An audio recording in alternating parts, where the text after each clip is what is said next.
ليظهره على الدين كله وكفى بالله شهيدا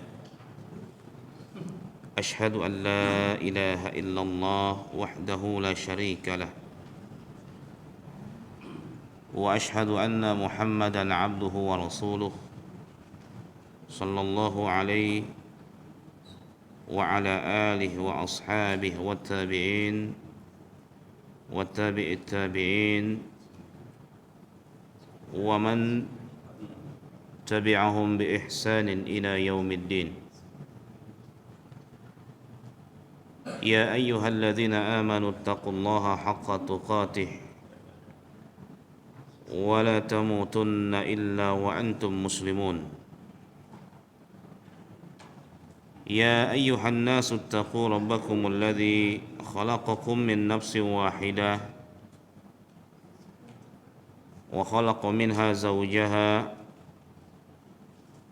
وبث منهما رجالا كثيرا ونساء واتقوا الله الذي تساءلون به والأرحام إن الله كان عليكم رقيبا ونسأل الله عز وجل أن ينفعنا وإياكم بهذا اللقاء وأن يجعلنا من الذين أنعم الله عليهم من النبيين والصديقين والشهداء والصالحين وحسن أولئك رفيقا اللهم لا علم لنا إلا ما علمتنا إنك أنت العليم الحكيم أما بعد. Puji syukur kita panjatkan kepada Allah Subhanahu wa taala. Alhamdulillah, Allah kembali mempertemukan kita di tempatnya yang sangat mulia ini, di rumahnya yang merupakan sebaik-baiknya tempat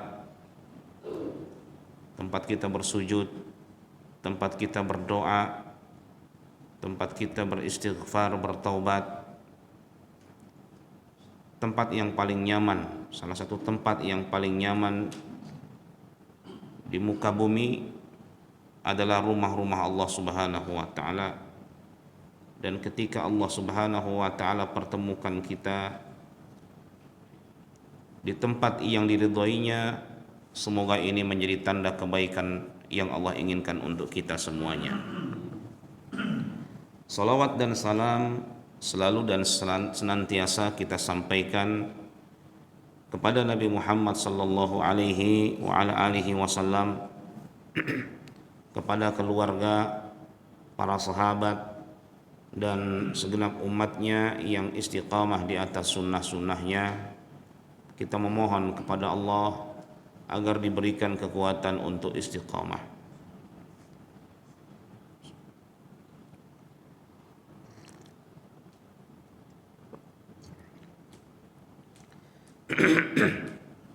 Alhamdulillah, SOP di masjid ini sesuai dengan aturan.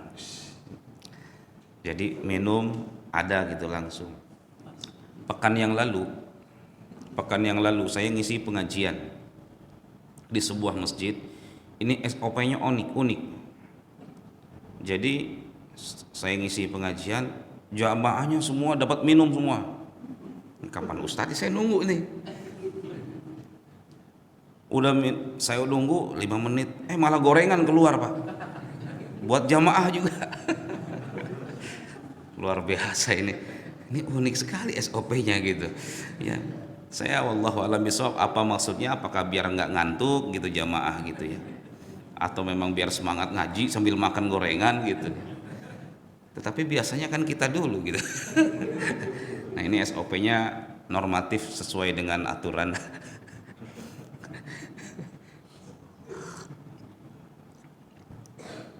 Para hadirin a'azzani Allah wa iyyakum. Kita akan lanjutkan kajian tafsir kita. Saya lupa ingat apakah surah Asy-Syamsi sudah gitu ya ataukah belum. Saya kira sudah ya. Wasyamsi wadhuhaha itu sudah. Padahal tadi malam saya baca wasyamsi gitu ya. Tapi pas ba'da subuh kayaknya udah gitu ya. Berarti kita akan bahas surah berikutnya suratul Lail, ya, surah Al-Lail. Para hadirin, sebelum kita masuk kepada suratul Lail ini, 2 hari yang lalu saya sampaikan ke para santri terkait dengan Al-Quran itu jangan kita remehkan, karena ini adalah sesuatu yang sangat besar sekali, lebih besar dari kehidupan ini. Bahkan kalau kita baca ayat-ayat Allah terkait dengan Quran, di antaranya adalah lau anzalna hadzal qur'ana ala jabalin la ra'aitahu khashi'an mutasaddi'a. Seandainya Quran ini kami turunkan ke gunung, untuk gunung, kepada gunung gitu ya, maka kau akan melihat gunung itu bergetar saking takutnya. Subhanallah, Quran diturunkan kepada manusia. Artinya ini bukan sesuatu yang kecil. Allah sendiri bilang, seandainya Quran ini diturunkan ke gunung, makhluk yang sangat besar, gunung itu akan bergetar, tunduk, min khasyatillah, karena takut kepada Allah Subhanahu wa ta'ala. Bukan perkara yang kecil Quran ini. Terkadang kita menganggap remeh masalah ini. Saya pun sampaikan kepada mereka, jadilah orang-orang yang membanggakan kedua orang tuanya dengan Al-Quran. Karena kita nggak bisa membalas jasa kedua orang tua kita dengan materi sehebat apapun materi kita, nggak akan bisa balas jasa kedua orang tua kita. Ada satu yang mungkin ya bisa menjadikan mereka itu bangga, yaitu bagaimana mereka mendapatkan mahkota disebabkan oleh Al-Quran. Dalam satu hadis disebutkan, man qara al-Quran wa amila bima fihi ulbisa walidahu tajan yaumal qiyamah. Dalam hadis yang diriwayatkan oleh Al-Imam Hakim, barang siapa yang membaca Quran dan mengamalkan isi dan kandungannya, maka kedua orang tuanya nanti akan dipakaikan mahkota di hari kiamat. Mahkota, tajan. Dalam riwayat yang lain, tidak hanya mahkota, mereka dipakaikan pakaian. Mahkotanya dipakai, kemudian pakaian yang penuh dengan perhiasan yang tidak ada bandingannya di dunia ini. Ketika mereka dipakaikan pakaian itu, mereka berkata, ada apa ini? Kok bisa semulia ini saya? Maka mereka dijawab, ini disebabkan waladuka bi akhdhi al-Quran. Disebabkan anakmu yang menghafal Al-Quran. Jadi ada membaca dan menghafal.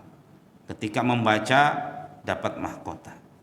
Ketika menghafal tidak hanya mahkota, juga dipakaikan pakaian. Subhanallah.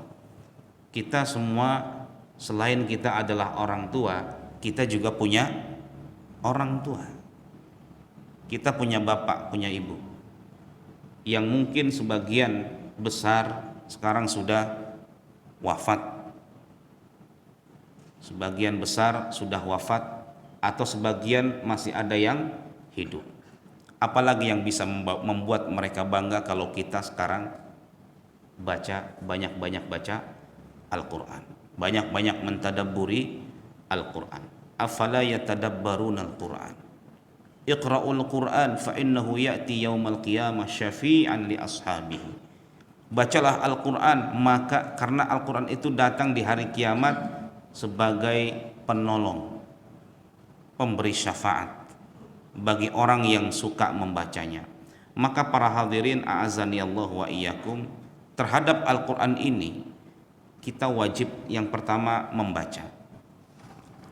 Jangan sampai kita buat sedih Rasul sallallahu alaihi wasallam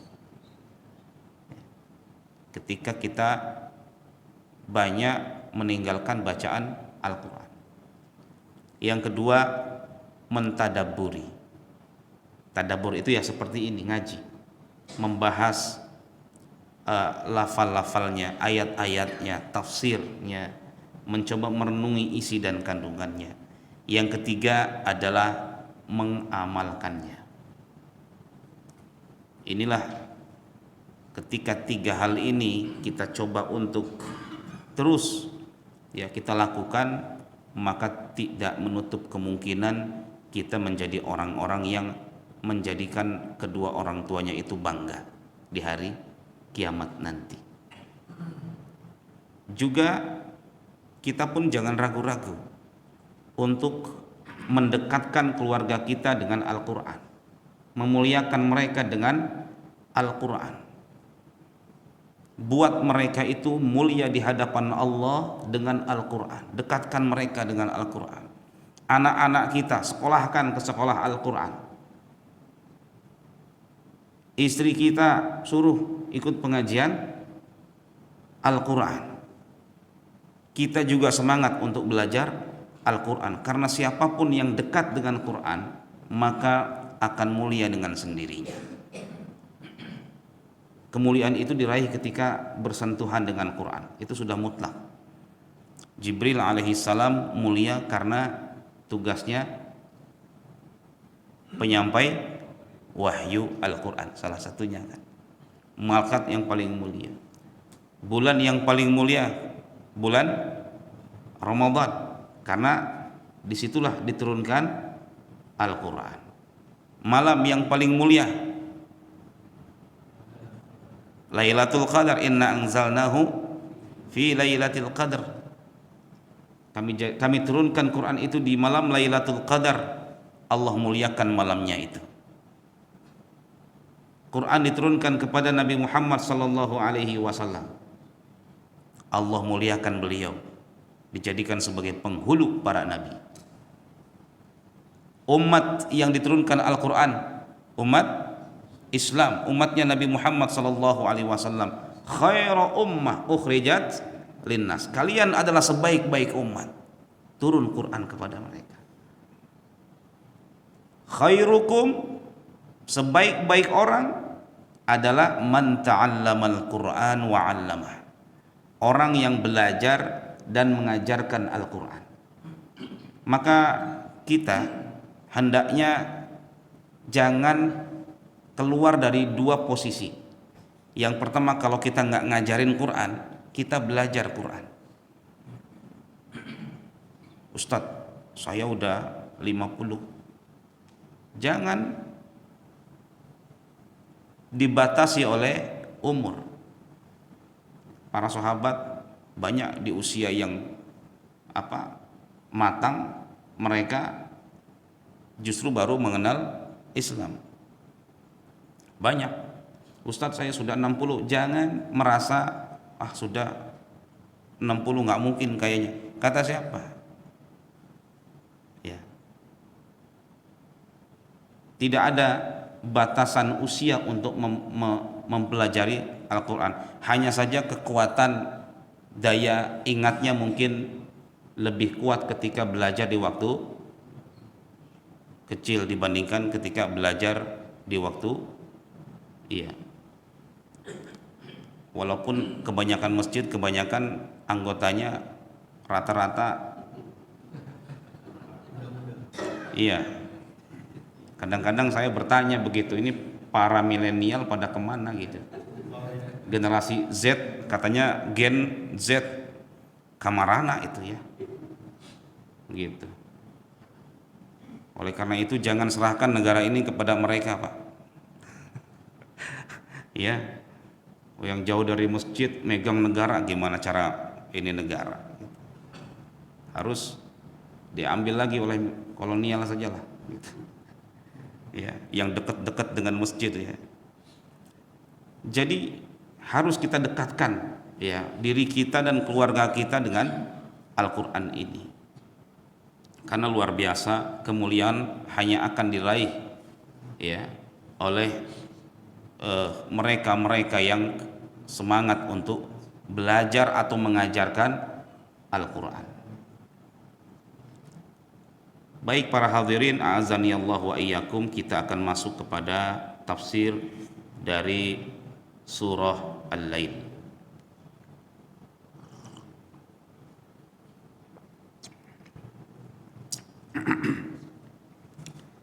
Pada ayat surah ini, surah Makkiyah, diturunkan sebelum Rasul sallallahu alaihi wa ala alihi wasallam hijrah ke Madinah.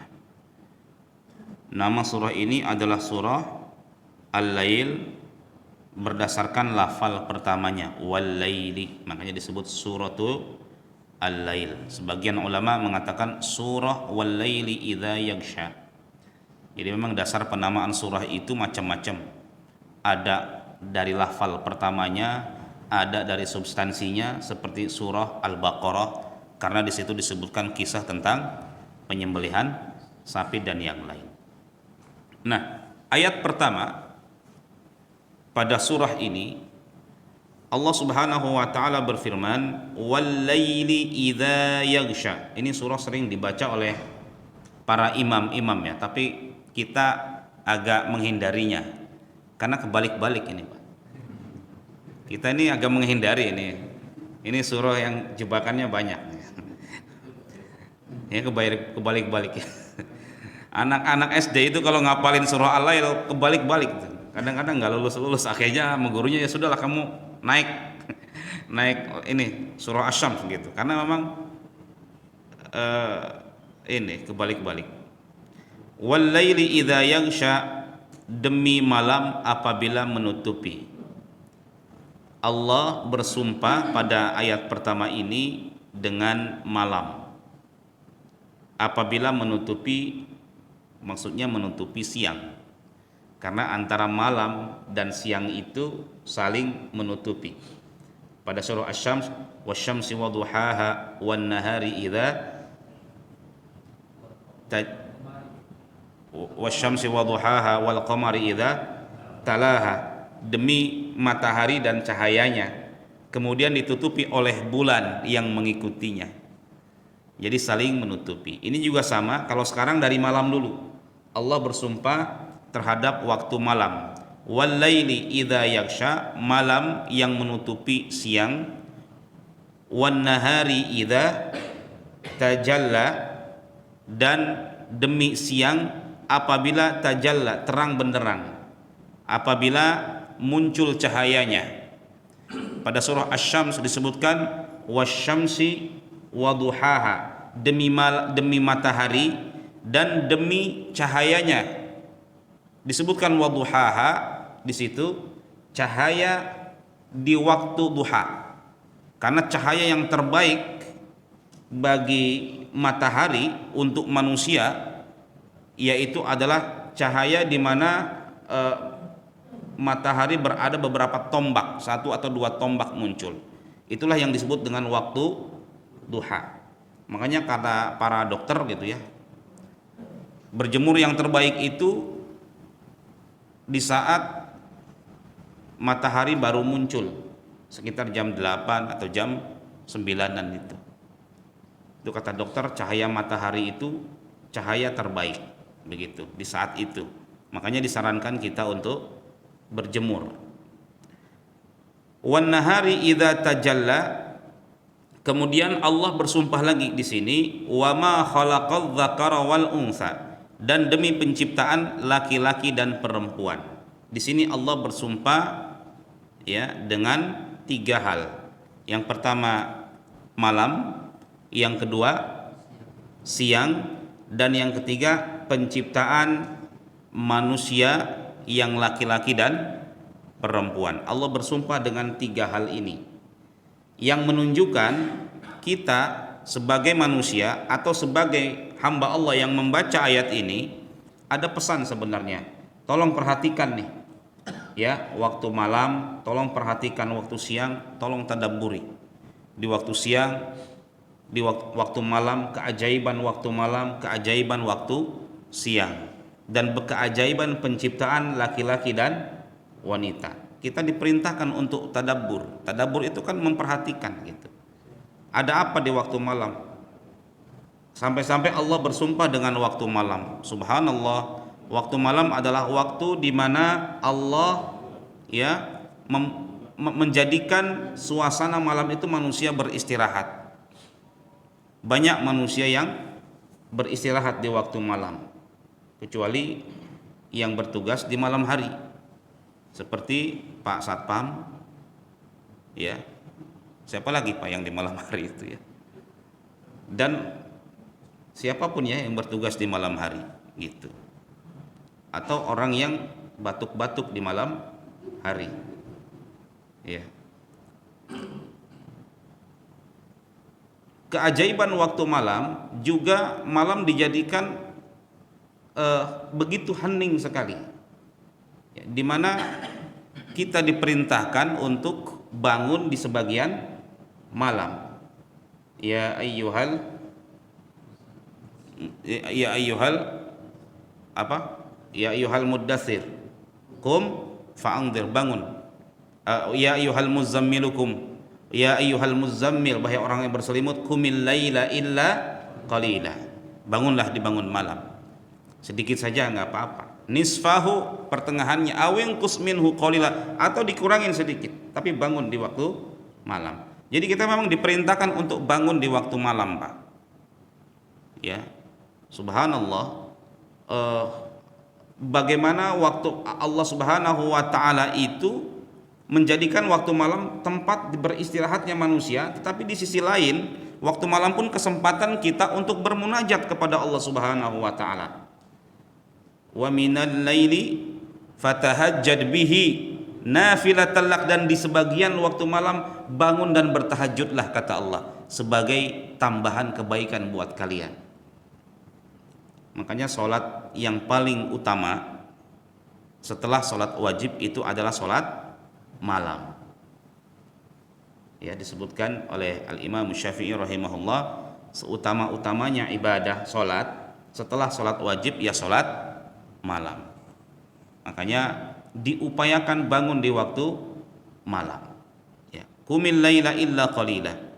Kemudian Allah bersumpah dengan waktu siang, di mana kalau kita perhatikan, subhanallah, ya, waktu siang itu adalah waktu di mana manusia itu bangun dan beraktivitas. Kalau kita perhatikan ke tol itu, Pak, Jati Bening itu, di jembatan, kadang-kadang subhanallah ya, mobil banyak itu ya, macet gitu ya, orang pada beraktivitas. Jangankan di siang hari, kalau kita juga mau melihat di pasar, Pak, pasar Cikunir, jam-jam ba'da subuh itu udah ramai, masya Allah, orang ya keluar dari rumahnya untuk beraktivitas. Ada yang berdagang, ada yang menjual, ada yang membeli, begitu. Subhanallah. Semua orang di waktu siang itu yaghlu fabai'un nafsahu famu'tiquha aw mubiquha. Kullun nasi yaghlu, kata Rasulullah SAW, setiap manusia itu keluar di siang hari. Berarti kalau ada manusia yang tetap gitu nggak keluar, dalam artian dia memang malas gitu untuk keluar, sebenarnya keluar dari fitrahnya manusia, dalam hal ini laki-laki ya. Karena seharusnya orang itu beraktivitas di siang hari.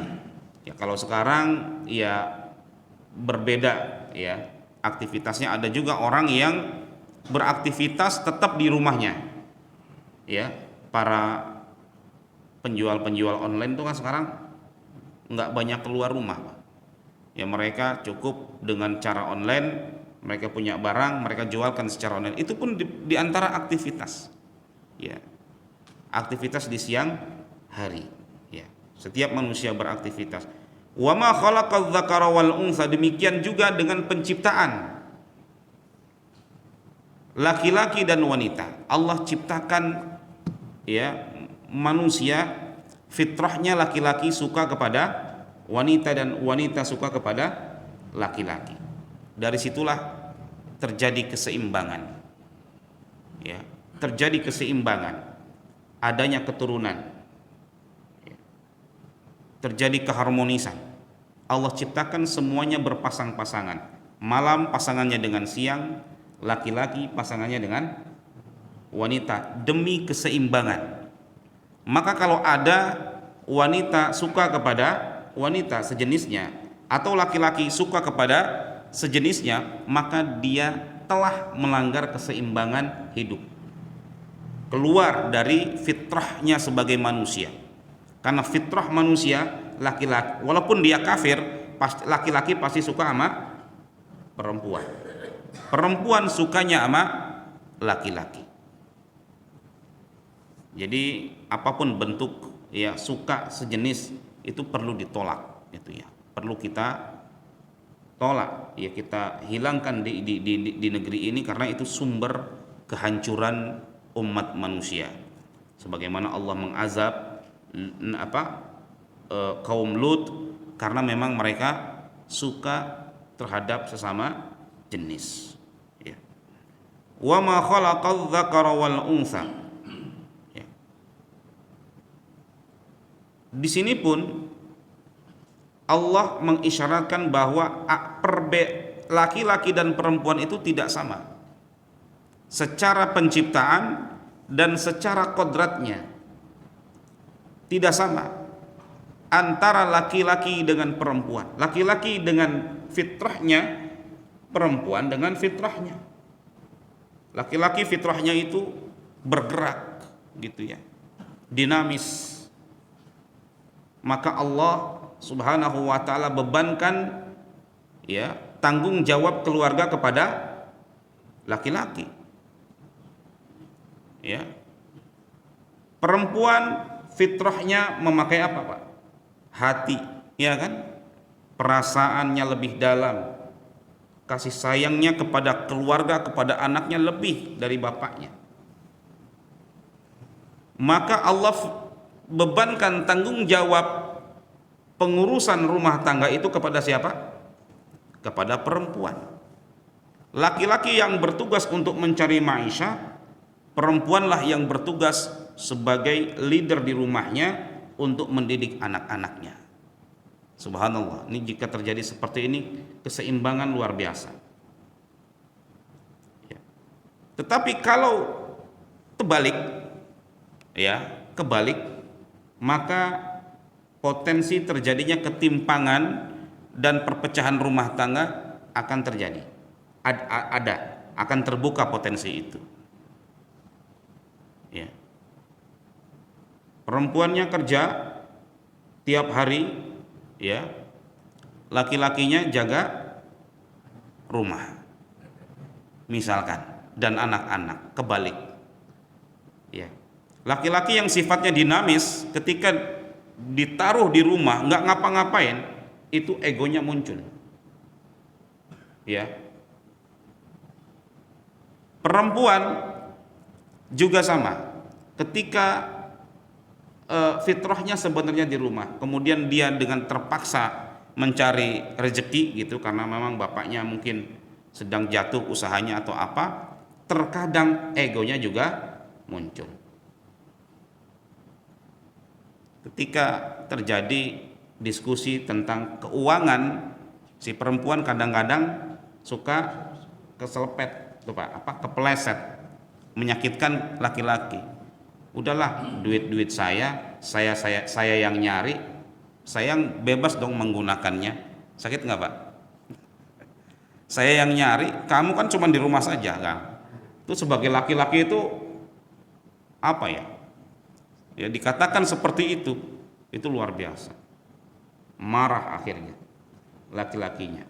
Akhirnya ketimpangan terjadi. Ya. Kenapa? Fitrahnya kebalik gitu ya.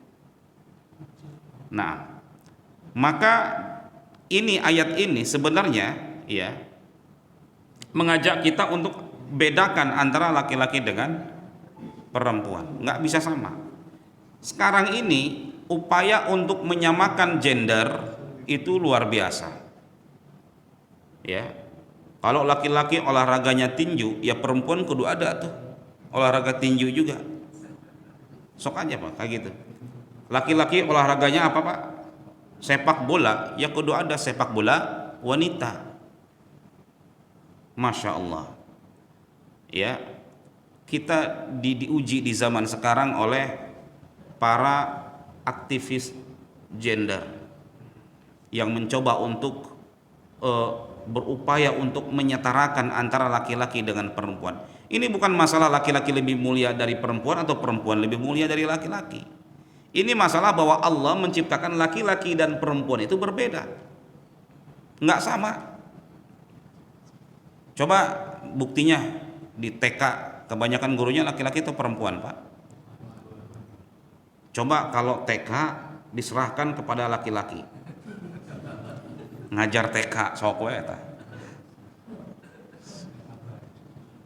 Itu anak-anak kita purang-purang pada stres Pak.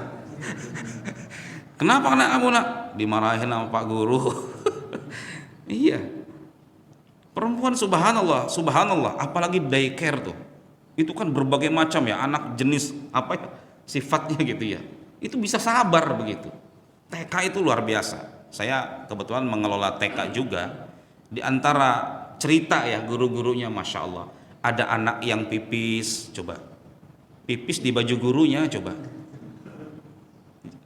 Jangankan anak-anak, santri Pak, santri SMP banyak yang masih ngompol. Itu kita mengkel gitu ya, dihukum langsung. Itu pesantren kayak gitu tuh, karena laki-laki yang ngurus. Iya kan? Siapa yang ngompol? Saya Ustadz, push up, gitu. Ya, ada yang ngompol Pak, masih ada yang ngompol,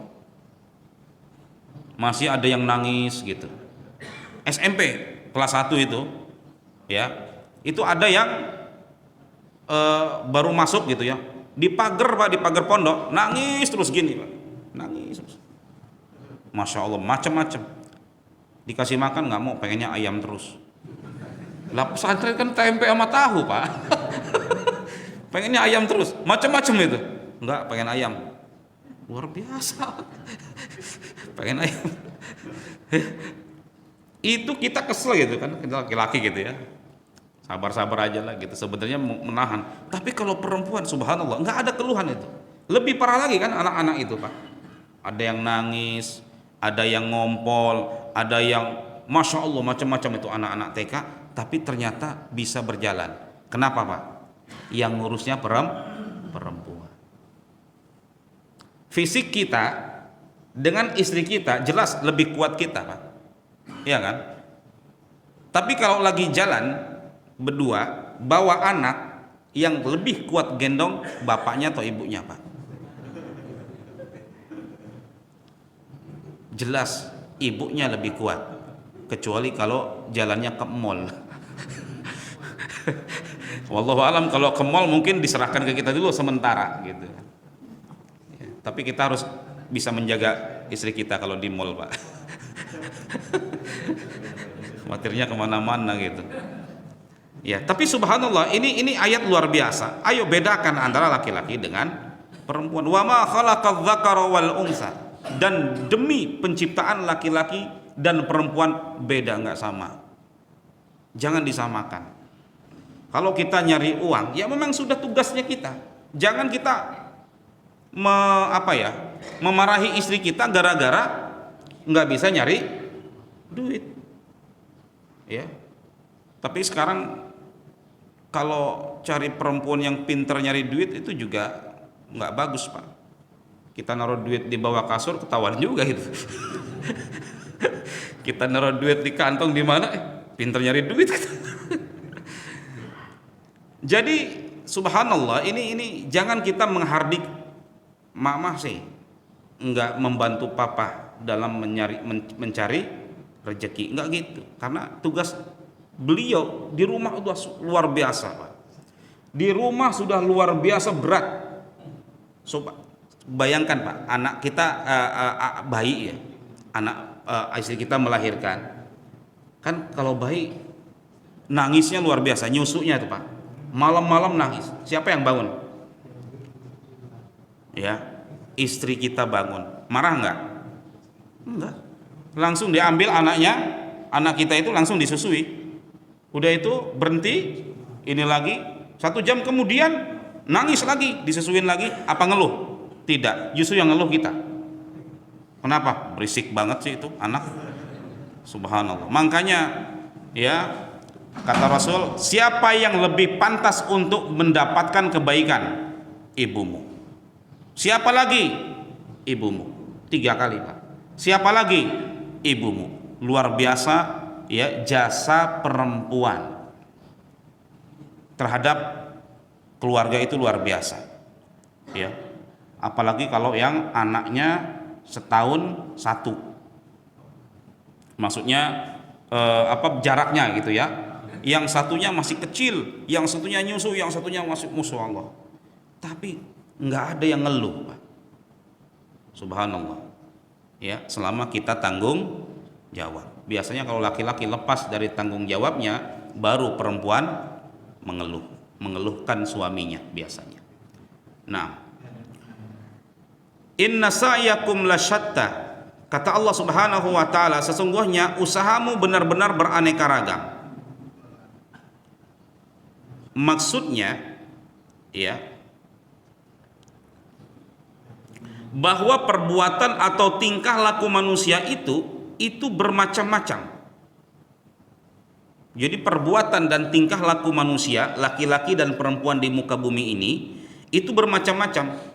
Perbedaan itu terjadi karena perbedaan kemauannya, ya, perbedaan passionnya seperti apa. Disitulah perbedaan perilakunya.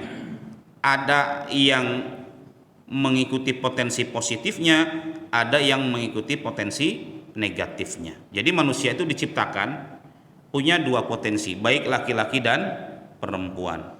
Potensi positif dan potensi negatif. Potensi berbuat baik dan potensi berbuat buruk. Aktivitas kita itu nggak akan keluar dari itu. Kalau nggak berbuat baik ya berbuat buruk, gitu.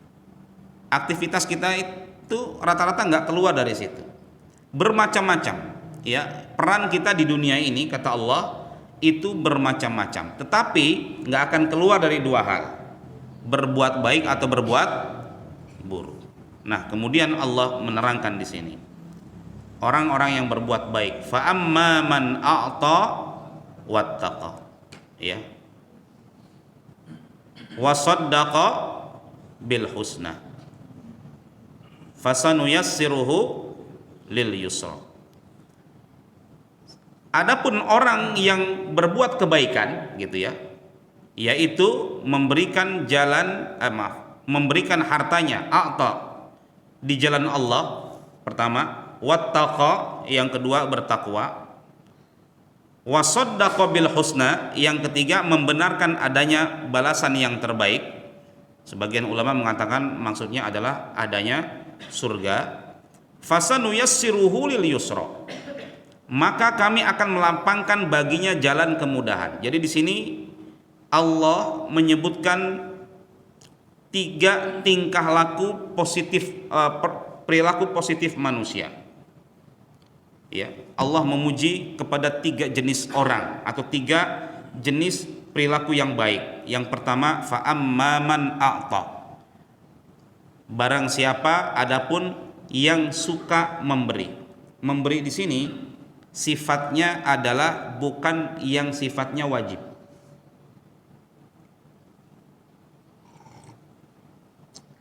Contoh, yang wajib apa, Pak? Suami ke istri itu wajib, nggak perlulah kita bangga gitu.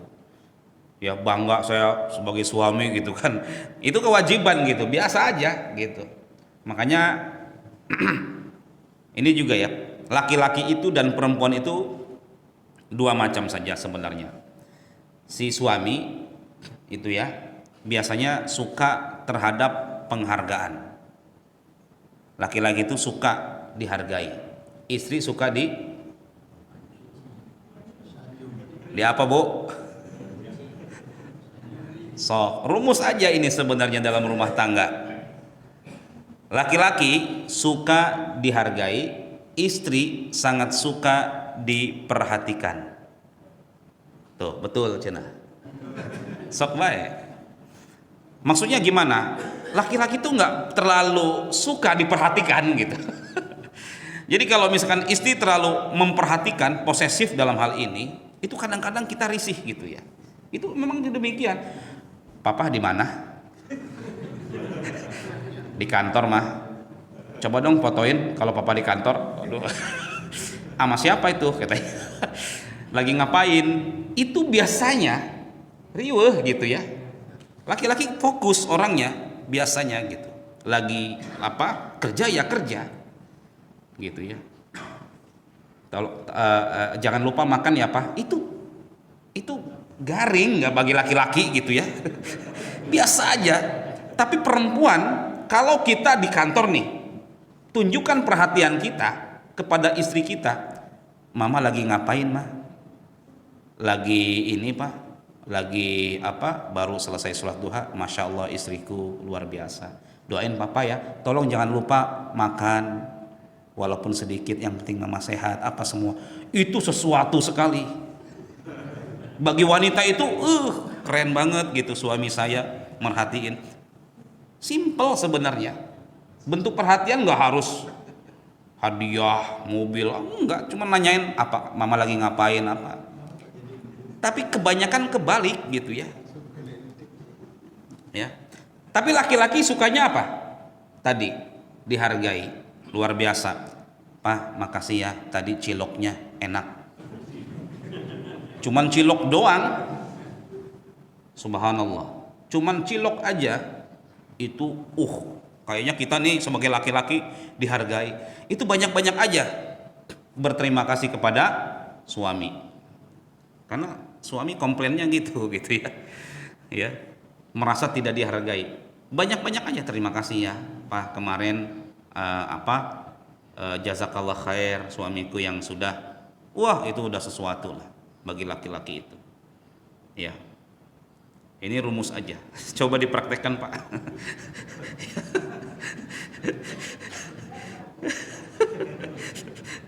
Udah nggak mempan tadi. Sudah terlalu sakit satu. Waduh, ini udah semuanya bohong Ustadz. Aduh, udah baik ya. Nah di sini yang saya maksudkan, yang dimaksudkan fa'amma man a'ta, maksudnya adalah bukan pada hal-hal yang kewajiban. Adapun orang yang suka memberi yang sifatnya tambahan, sunnah, itu kewajibannya sudah ditunaikan, sama istrinya sudah ditunaikan, zakat sudah ditunaikan. Ini maksudnya apa? Fa'amma man, yang suka memberi yang sifatnya itu bukan wajib, infak, suka berinfak gitu ya. Dia suka berinfak, suka memberi hartanya di jalan Allah. Berarti nggak perlu kita bangga dengan zakat, nggak perlu, karena itu memang sudah kewajiban kita gitu. Nggak perlu saya sudah zakat tuh kemarin 2,5%, nggak perlu, itu udah kewajiban gitu ya, sudah kewajiban, memang harus ditunaikan. Yang dimasukkan di sini adalah yang di luar kewajiban, seperti tadi kotak infak,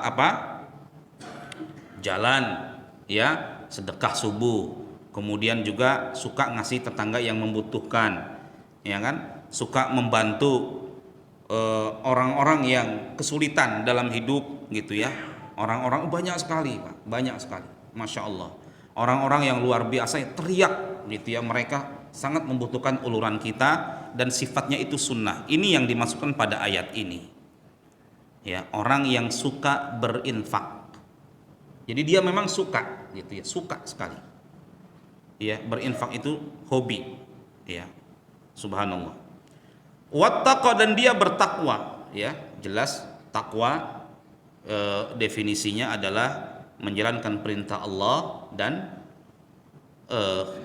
menjauhi larangan Allah. Tetapi dalam konteks ayat ini yang dimaksud dengan takwa di sini adalah bersyukur terhadap apa yang diberikan oleh Allah Subhanahu wa taala. Jadi bersyukur ya. Dan dengan harta ini dia bertakwa gitu. Maksudnya dia tidak menggunakan harta ini pada sektor-sektor yang negatif gitu ya. Dia tidak gunakan harta ini untuk perkara-perkara yang negatif. Dia bertakwa dengan hartanya. Kadang-kadang orang kalau lagi nggak punya apa-apa, takwa gitu ya Pak. Ke masjid rajin, zikir, Masya Allah. Lagi di mana Pak? Lagi di masjid Bu. Wah luar biasa. Tapi justru ujiannya ketika dia punya harta. Pusing. Baru dikasih rezeki sekian juta itu udah pakai apa ya? Dipakai apa? Ya, atau pusing dengan hartanya. Kadang-kadang justru ketika ada harta baru dia mikir yang lain. Gitu ya. Baru dia memikirkan dunia yang dijadikan begitu indah sekali. Ya makanya tradisi orang-orang yang jadi pemimpin itu biasanya harus punya harta. Dari zaman dulu sampai zaman sekarang.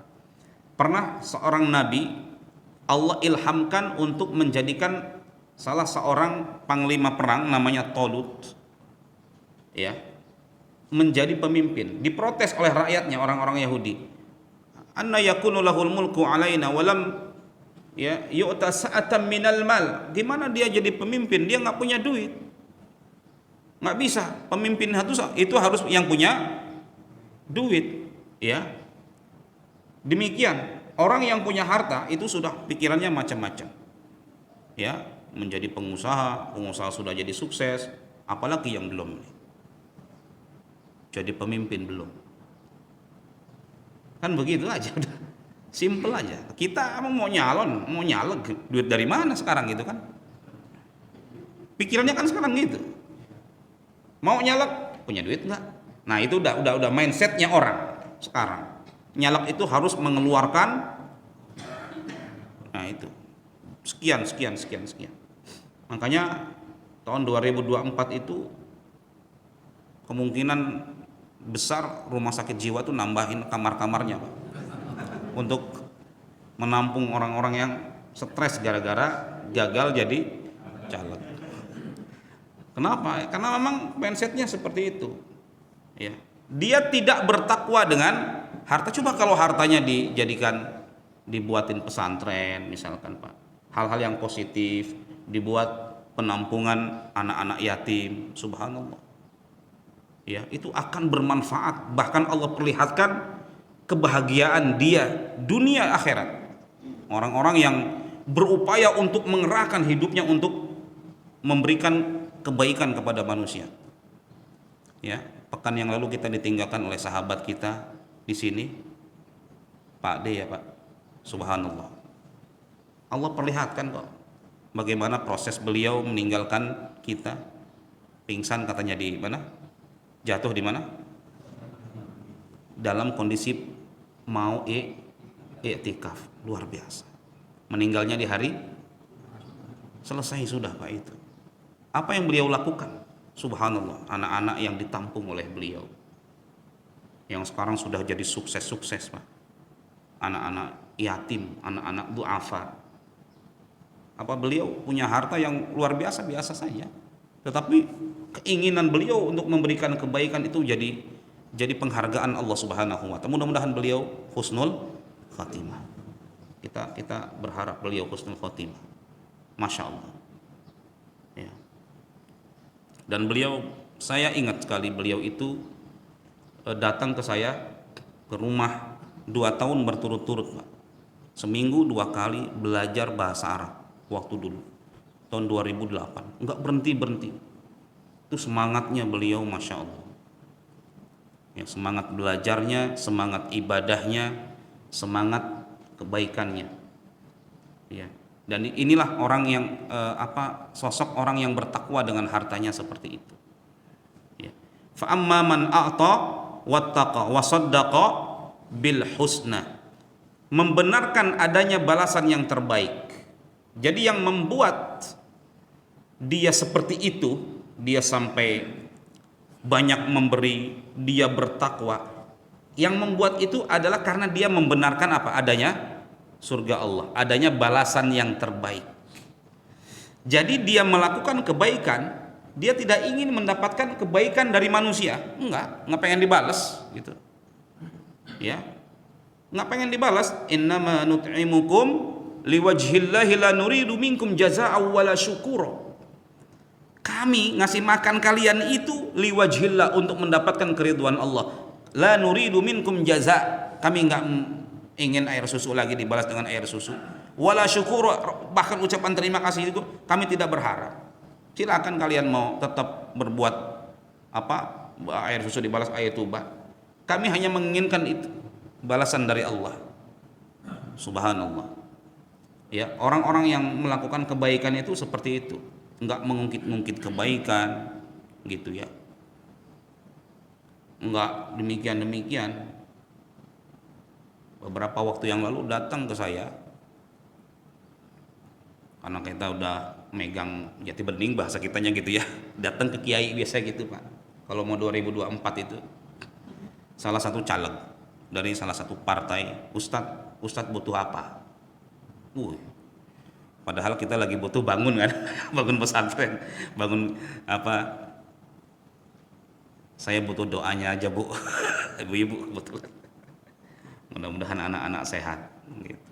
Kenapa? Wallahu alam, khawatir gitu ya. Biasanya kalau kayak gitu tuh sering saya dengar berita-berita gitu ya. Saking kecewanya, yang tadinya nyumbang karpet kalah, karpetnya diambil lagi Pak. Waduh, sakitnya di mana ini? Ada itu berita seperti itu ya. Yang tadinya jalanan di aspal gitu, aspalnya dirusak lagi. Ya, ini menunjukkan kalau dia tidak mengharapkan wajah Allah, dia mengharapkan kita nyoblos dia, begitu. Harapannya itu saja. Nah, fasanu yassiruhu lil yusra, kami akan melapangkan baginya jalan-jalan kemudahan, kebahagiaan. Jadi memang orang jalan kebahagiaan itu subhanallah, jalan kebahagiaan itu simpel saja.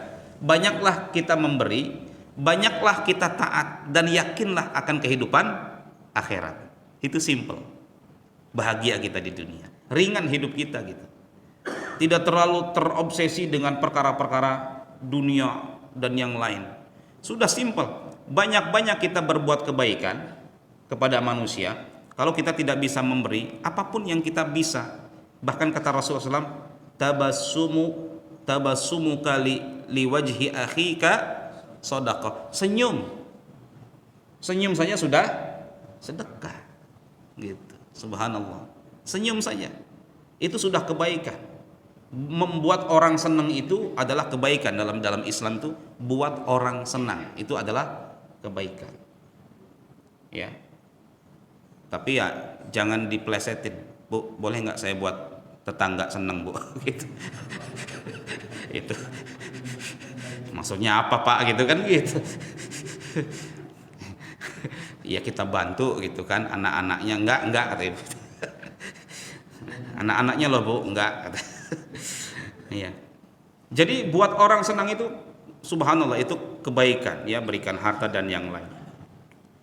Kemudian berikutnya, ini sudah suruk belum Pak? Sudah ya? Sudah?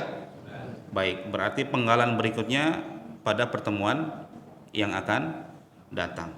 Wa amman bakhila wastagna wa kazzaba bil husna fasanuyassiruhu lil usra. Insyaallah ya, penggalan berikutnya dari surah Al-Lail kita bahas pada pertemuan yang akan datang. Semoga ini menjadi kebaikan bagi kita semua. Subhanakallahumma wa bihamdik asyhadu an la ilaha illa anta astaghfiruka wa atubu ilaik. Wassalamualaikum warahmatullahi wabarakatuh.